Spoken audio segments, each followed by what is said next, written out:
got a big old whiff of cat piss. You guys ever out in the wilderness hiking or hunting and you get that big whiff of what smells like a house cat? At daytime it doesn't worry me so much, but hiking into some of this stuff, when I get a whiff of that when it's nighttime, that does put a little goosebumps on my arms. There's not much a guy could do if one of those mountain lions decided to attack you at nighttime.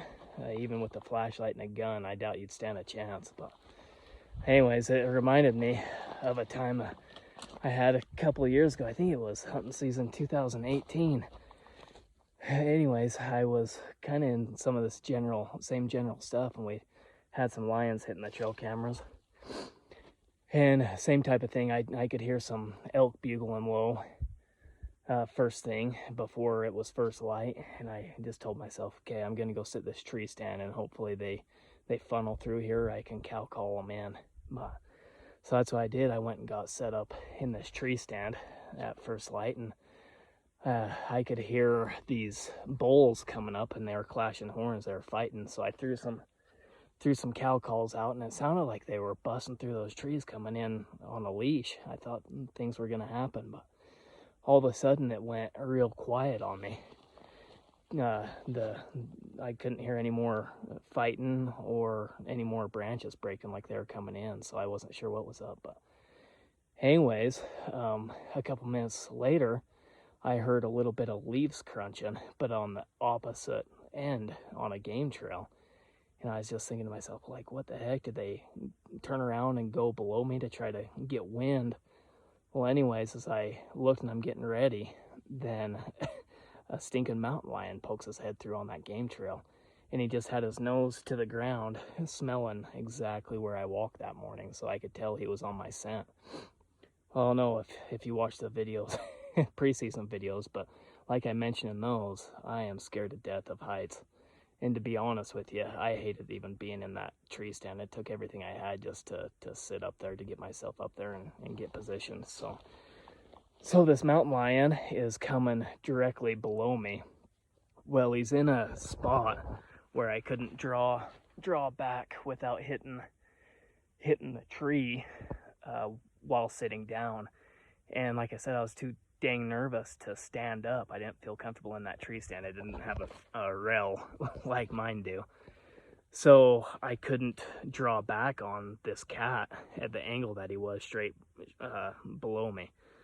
So I had to sit it out, and he just looked up at me. He saw me. He knew I was there. He put his nose back to the ground and kept following my scent.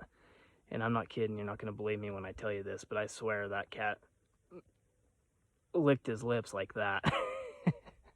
Maybe it was my mind getting away from me, but I swear that's how I recall it. And he took a couple more steps, and finally he got past me where the back of that tree wasn't in my way, and I was able to draw back on him. And as soon as I did that, again, I'm not joking, this is for reals, I couldn't make this up, that cat got in like a pouncing position, like he was going to jump up in the tree. I don't think he was necessarily aggressive towards me, but I think he was just super curious of what I was, and I think he was going to climb up there and check me out. So anyways, right before he could do that, then I got on him good and put an arrow in his back. Luckily, I hit him. I think he was like 12 yards. I didn't even range him. It happened so quick, but he was basically straight up and down from me. So I knew I just needed to aim low. I recall aiming like at the very bottom of his stomach, where if that's where I hit, I'd still hit him.